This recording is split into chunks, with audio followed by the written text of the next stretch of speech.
বৃষ্টি নির্ভর আলাপে আসলাম আজকে। বেশ কয়েকদিন ধরে প্রচণ্ড গরমের উৎপাত সহ্য করতে হয়েছে।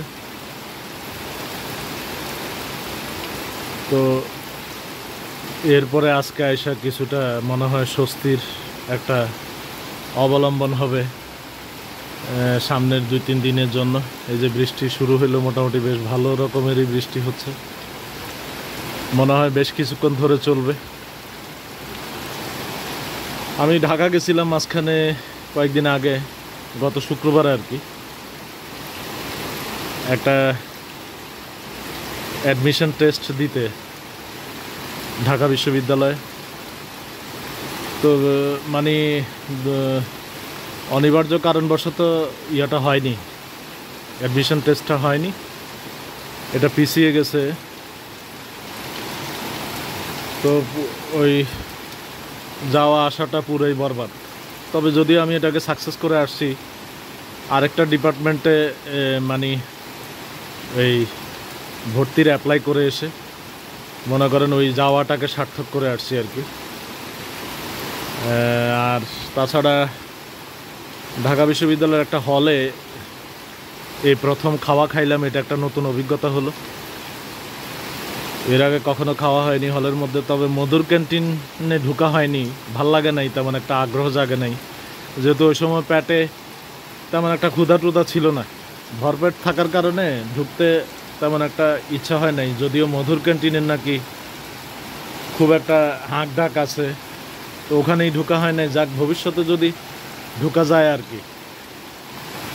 তো হলে যে খাইলাম মোটামুটি ভালোই লাগলো আমার কাছে, খাওয়াও ভালো, তুলনামূলকভাবে বাইরের তুলনায় কিছুটা সাফসুতুর আছে, আর আইটেমের একটা ভরপাই আছে নানান ধরনের, আর সস্তাও আছে মোটামুটি। ওই যে হলের ছাত্রদের জন্য আসলে মানে একেবারে রিজনেবল প্রাইসে বিক্রি করে আর কি, বা পারফেক্ট মানে রেটে বিক্রি করে। মানে খুব বেশি লাভও করে না, আবার বেশি মানে খুব বেশি লসও থাকে না, এরকম একটা ব্যাপার আর। কারণ ব্যবসা তো আসলে লাভের জন্য, তাই না? ব্যবসার মূল উদ্দেশ্য হয়েছে লাভ করা। তো কিছু লাভ না হলে তো আর এটা করে লাভ নাই। তো দেখা গেছে আমি ওই তেহেরি ভাত খাইলাম, ঝোল দিল আর একটা রানের মাংস দিল, বেশ বড় সড়ই, মোটামুটি 70 টাকা নিল বিল।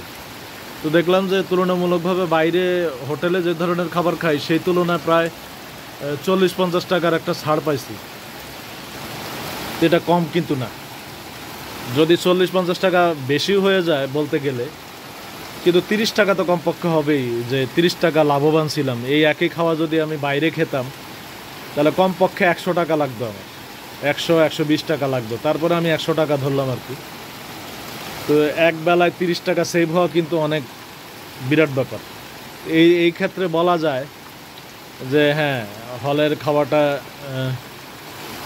ভালো, নিরাপদ এবং অর্থ হয়, সঞ্চয় হয়। তো যাই হোক, এখানে বৃষ্টি নির্ভর আলাপে আসছি, বৃষ্টির সংশ্লিষ্ট কথা বলি। বৃষ্টিটা কেন জানি খুব বেশি ঝাঁঝালো হচ্ছে না, এটা মিডিয়াম লেভেলে বৃষ্টি হচ্ছে। গাছের পাতা থেকে ঝরঝর করে বৃষ্টিগুলো পড়ছে, দেখতে পাচ্ছেন। তো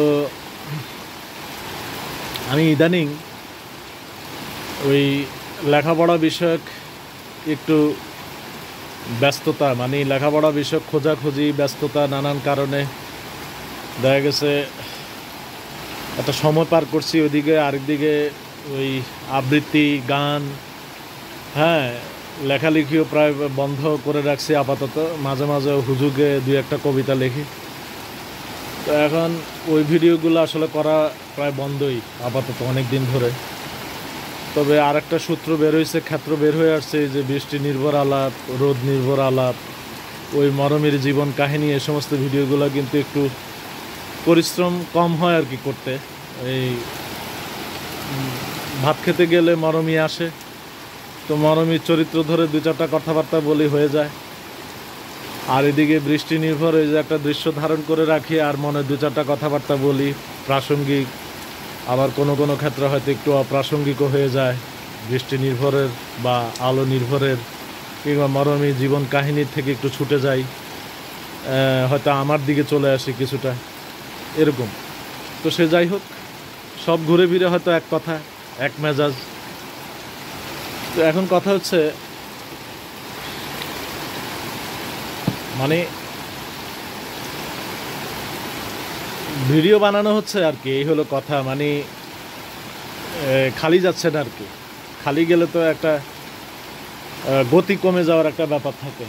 নতুন ভিডিও না দিলে আমারও যারা টুকটাক যারা ভালোবাসে আপনারা, তারা তাদের মনের খোরাক মিটে না হয়তো। তবে এটাও দরকার যে ভাবনার দরকার থাকে অনেক সময়, যে সব কিছু তার নিয়ম মতো চলে না, নিয়মের মাঝে অনিয়ম থাকে, আবার কখনো কখনো অনিয়মটাই নিয়ম হয়ে পড়ে, এই আর কি ব্যাপারটা। জীবন তো এক বৈচিত্র্যময় একটা কুরুক্ষেত্র বলা যায়, হ্যাঁ, যুদ্ধক্ষেত্র। মানে এখানে আপনি শাক দিয়ে মাছ ঢাকতে পারবেন না, হ্যাঁ, অথবা মাছ দিয়ে শাক ঢাকতে পারবেন না, কোনো না কোনোভাবে ওই যার যে চরিত্র সে চরিত্র উন্মোচন করবেই। তো জীবন যুদ্ধে আমি এক ব্যতিক্রম যোদ্ধা, আমার মতো যোদ্ধা পৃথিবীতে আর নাই মনে হয় না। বিরল, বিরল বললেও কম হয়ে যায়, বিরলতমেরও বিরল এরকম বলতে হয়। কেননা এই যে আমার জীবনের সকল পট পরিবর্তন কিন্তু একটা দুর্ঘটনা থেকে, একটা কুত্তামি থেকে। মা মেয়ে দুইজন একসাথে লেগে আমার পেছনে রাত দিন 24 ঘন্টা আমার পেছনে লাইগা থেকে আমার জীবনের মোড়টাই ঘুরে ফেলছে।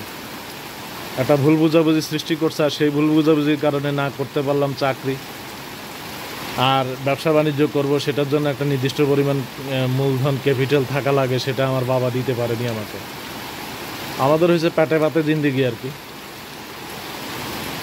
কোনো মতে মানে সম্মানে পেটে ভাতে জিন্দিগি যাপন করা। আলাদাভাবে ক্যাপিটাল তৈরি করা একটু চাপের হিসাবই বই কি। আমার বাবা আমার জন্য চাপ নিতে চায় না আর কি।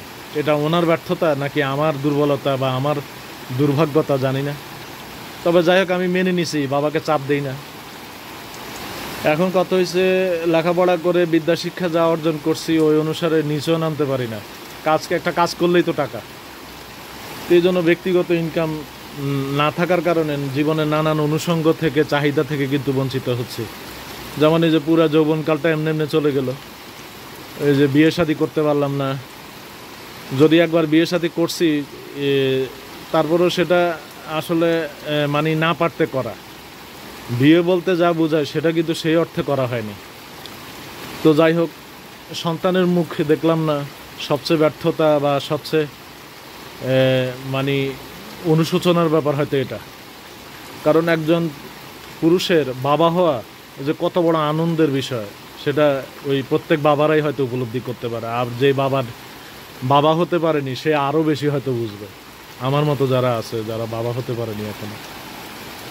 তো একমাত্র টাকা পয়সার কারণে কিন্তু জীবনের সব অনুষঙ্গ এলোমেলো হয়ে আছে। ভালো দু চারটা ভালো বন্ধু বান্ধব থাকতে পারতো, বেশি বন্ধু বান্ধবের দরকার নাই, কিন্তু সেটাও নাই টাকার না থাকার কারণে। কারণ ওই যে স্বার্থবাদী দুনিয়ায় মানুষ টাকার খোঁজ নেয়। যখন আমার টাকা নাই জানে, তো দেখা গেছে আমার দিকে আগ্রহ কমে যায়। কিন্তু আমার দিকে হয়তো অন্য আরেকটা আগ্রহ আছে, আমার জ্ঞান, আমার বিদ্যা বুদ্ধি অর্জন, যোগ্যতা, গুণ গুণাবলী, এসবের আগ্রহ কিন্তু আছে, পুরা পৃথিবীব্যাপী ছড়িয়ে আছে সেটা তোড় জোড়। তো যাই হোক, বৃষ্টি কমে আসতেছে, একেবারে নগণ্য হয়ে আসছে ধারা, বর্ষণ ধারা একেবারে নগণ্য হয়ে আসছে বলা চলে। কারণ এখন যেটা শোনা যাচ্ছে বা দেখা যাচ্ছে, এটা আসলে এই গুটি কয়েক হালকা ছিটে ফোটার বৃষ্টির ধারা, যেটা গাছের ফোঁটা হয়ে এখন পড়তেছে। আসল যে বৃষ্টির ধারা সেটা বন্ধ। এটা প্রায় ইতি টানার একটা মোক্ষম সময়ের মধ্যে আছে আর কি, এই হলো কথা। জীবন মানে আসলে কিন্তু পুনরাবৃত্তি। এই যে বেশ কিছু কথা কিন্তু বলছি আগো ঘটনাচক্রে, হয়তো দেখা গেছে এটা রেস্ট আনছি, কখন কটুক বলছি জানি না, তবে বলা হয়েছে মনে করি। তো পুনরাবৃত্তি মানেই হয়েছে মনে হয় জীবনের আরেক নাম। কারণ এক জীবনে আপনি কত নতুন কথা বলবেন, প্রতি মুহূর্তে নতুন কথা বলা সম্ভব না। তো পুনরাবৃত্তি ঘটেই আসলে। তবে পুনরাবৃত্তির মধ্যে একটা মজাও আছে কিন্তু, মানে রিপিটেশনে নলেজ বাড়ে, মানে স্মৃতিশক্তিতে ওটা গাঁথে, যে কোনো ভাবনা, চিন্তা, মেধা বা সঞ্চয়ের ব্যাপারটা অগ্রগামী হয়, উন্নতির দিকে যায়, প্রমোট হয় আর কি, জ্ঞানটাকে প্রমোট করা হয়।